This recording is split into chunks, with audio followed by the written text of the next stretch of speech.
ګرانو کتونکو نن چې د پاکستان تحریک انصاف کومه جلسه وه او هغې دپاره کومې تیاری شوې وې څنګه چې ما مخکې ذکر کړی دی چې 400 کې پاکستان تحریک انصاف کلین سویپ کړی دی 2 یې مینیګان دي 15 یې بیګان دي. دې وخت کې زه د خالد خان مومن په دیره کې ولاړ یم چې په زرګو شمېره کې هغه کارکنان راټول کړو. د دغې کارکنانو سره موږ سلینډر ولیدې، د دغه کارکنانو سره موږ خوراکي توکي ولیدل.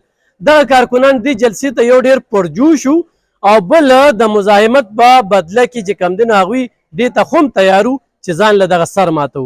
په عین موقع باندې دا دویم ځل دی چې په دغه پارټۍ دننه د میر جعفر او میر صادق کردار ادا کیږي او د ورکرانو هغه جذبات چې کوم دی هغه مړاوي کیږي. په دې باندې د تحصیل ناظم چې کوم دی د دې تحصیل مشر چې کوم دی د هغه چې کله خبرې کولې نو هغه حل وچوچ په نظر راته ډېر خفګان و. هغه سره جنرال سیکرټري و. بیا ایم پی ایس اف چې کوم دی د دغه کارکنانو د رضا کېدو یا هغوی ته د مشرانو هغه پیغام ورکولو کې چې کوم دی نو هغه شانتې هم زور لچک نه دا کېده ځکه چې پی ټي آی ورکر چې کوم دی دوی د خپل خان یعنی د عمران خان د رخایې دپاره اخري خده پورې ځي او دغه کې بیا هېڅوک هم نه مني. نو په دې هکله باندې د هغوی کې هغه مایوسي خفګان و. خو ایم پی ایس صاحب د حکمت نه کار واغسته. دغه کارکنان چې کوم دی ډېر په طریقه باندې هغه پې کړل او دغه فیصله چې نن کومه راغلې ده نو عمران خان صاحب د جیل نه چې کوم دی بیرسټر ګوهر ته کړې ده.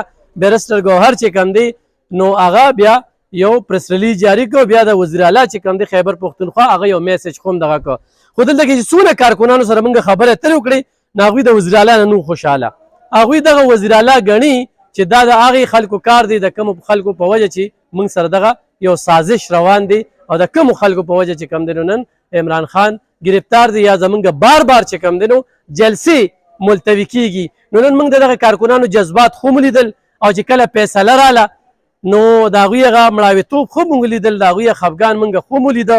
یقینا چې د پارټۍ مشرانو له په دې باندې سوچ پکار دی، فکر پکار دی چې یا خو تاریخ ښودل نه دي پکار.